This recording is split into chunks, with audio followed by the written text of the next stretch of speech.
والله تشتاق أماش خال ما بكن أما دعاء بكن إيه قرآن دخيني وإيه قرآني بخيني هم جبو زاروكي ما هم جبو مملكتي ما هم جبو بين خوشيا هاني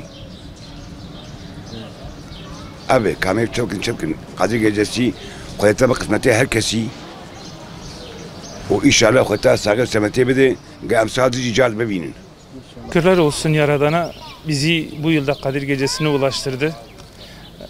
Bu 1000 aydan hayırlı geceyi en güzel şekilde geçirmeliyiz. Allah'a yalvarmalıyız. Allah'a dua etmeliyiz. Bu pandemiden kurtulabilmek için bu tür geceler bizim için fırsattır. Bu geceleri iyi kullanmamız lazım. Bu gecelerde Allah'ımıza yönelmemiz lazım ve dua etmemiz lazım.